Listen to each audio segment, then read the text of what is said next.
Okay, so we are now moving through the Gospel of Matthew, getting near the end here. And this is Steiner's lecture 11 in his commentary to the Gospel of Matthew. And in this section, he talks about, which is a very spiritually intense reading of the Gospel of Matthew. I think when reading Rudolf Steiner, the spiritual intensity in his thinking and speaking is amazing. It's absolutely hypnotizing as you read it. The guy is so intensely focused. It always amazes me how mesmerizing reading him is. It's just, and he has that on his birth chart too, that Mercury conjunct Neptune, spiritual intelligence, and it just shines right through all of his ideas. So in this lecture, he wants to talk about now the descent, and he describes it as a descent that I think is analogous to, in some ways, to Sri Aurobindo's idea of the descent of the supramental into the human being. And in this case, he's talking about the upper three faculties now of the spirit self, or manas, the life spirit, or the buddhi, and the spirit body, or the atma, as the upper three purely spiritual faculties in man that are in there in a state of slumber. They're latent, and they have to be awakened. And each one of them is latent in the lower bodies. For example, the spirit self is latent within the astral body. It's in there in nuke and can be awakened. And the same thing with the etheric body has the life spirit latent within it, as does the physical body have the spirit body or spirit man latent within it. So all these faculties are in there slumbering.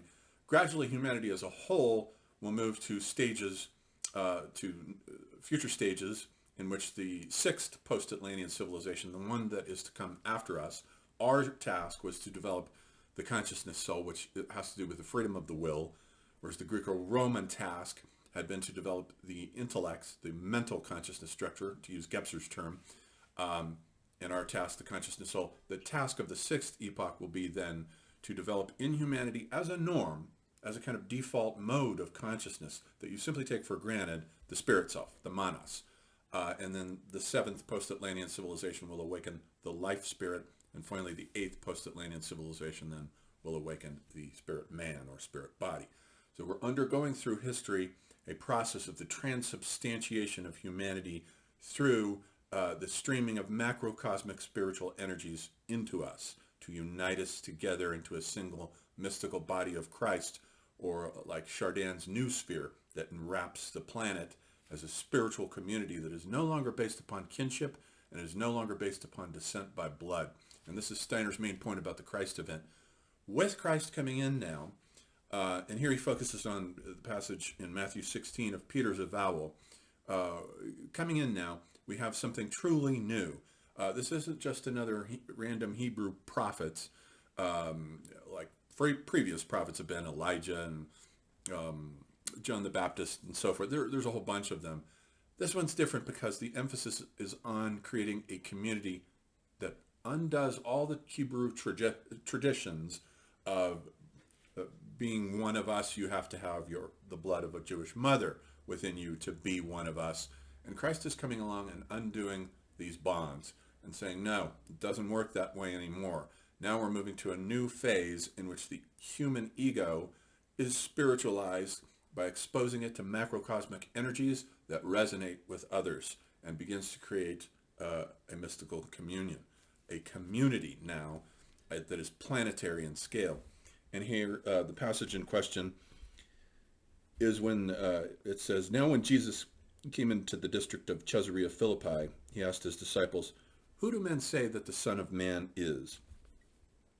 And they said, oh, some say John the Baptist, others say Elijah, others Jeremiah, or one of the prophets. He said to them, but who do you say that I am?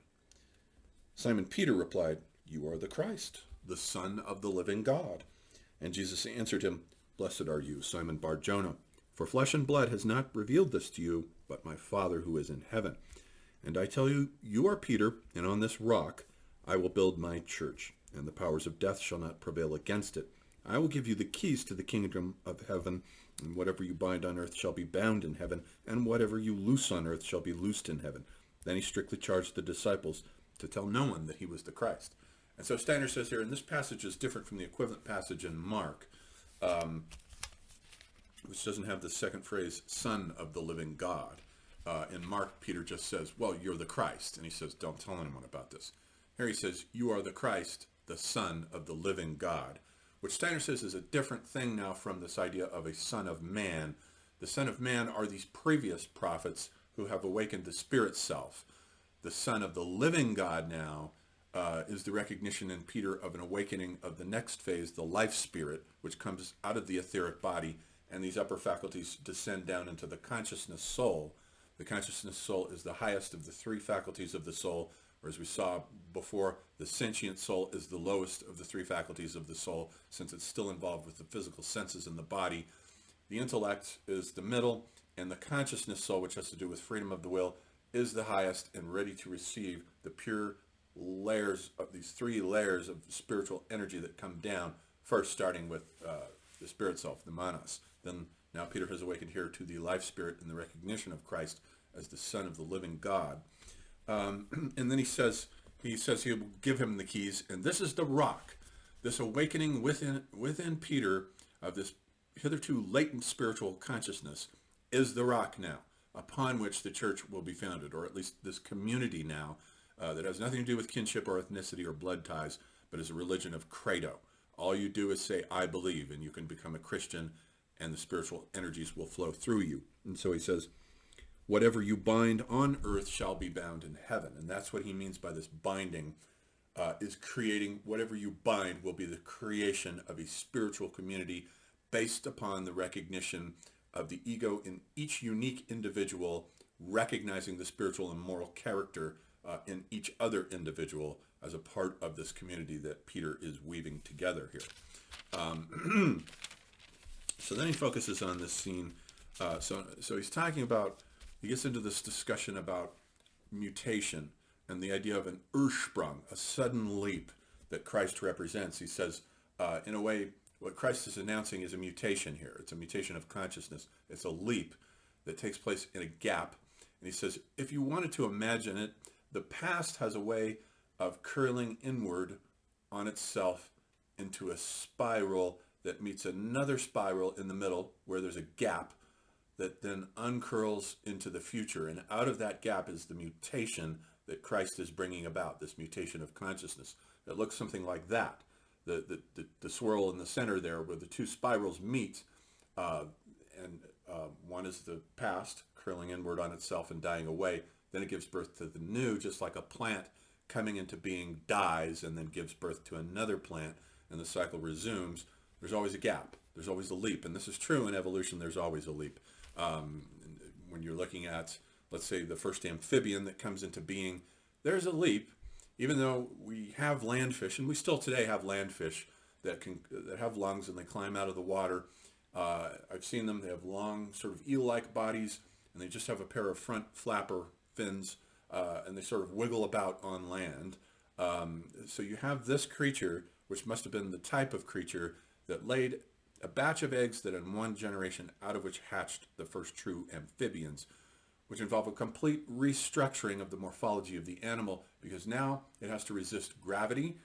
When you're in the water, of course, there's a buoyancy there that helps you, and the fish has an axis, a sort of straight sideways axis that goes through the water, and it's carried along by the buoyancy of the water.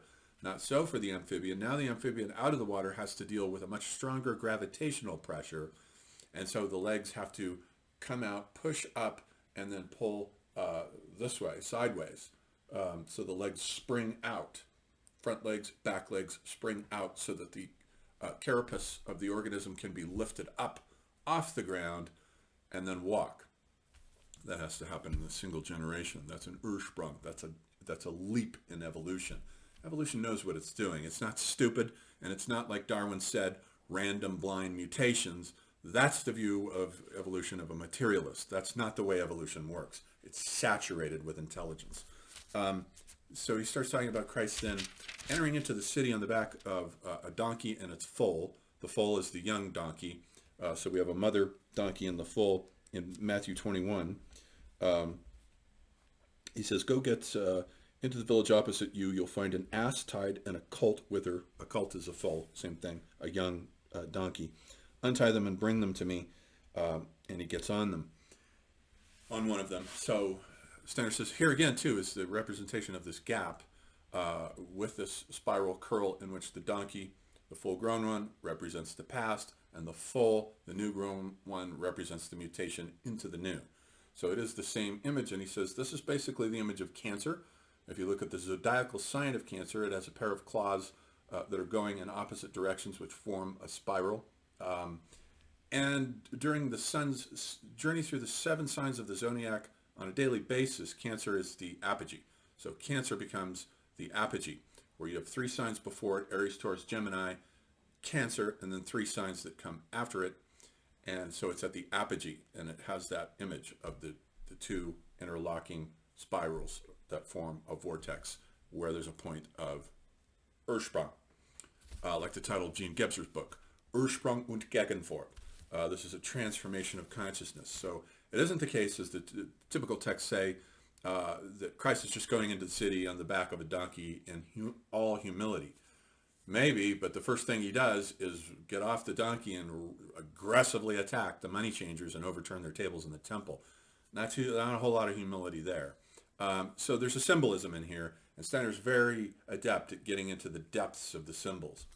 And then he says, so regarding what Christ is doing here is sort of clearing a path and guiding his disciples through the initiation process from the old mysteries, the initiation process in a step-by-step, stage-by-stage initiation, bit by bit. And I'm looking for the passage, which is Matthew 24:30, where Steiner mentions the Mithraic mysteries and the 7 grades of initiation in the Mithraic mysteries, for instance. When you get to those last 3, the upper grades have to do with the celestial phase, and there are 3 phases there in that celestial phase. The others are earthly.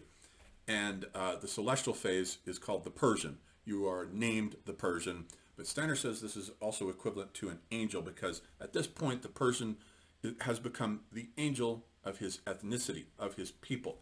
So the angel also is equivalent to an awakening of the spirit self, the first of these higher 3. And the next phase above it is the sun runner, Heliodromos.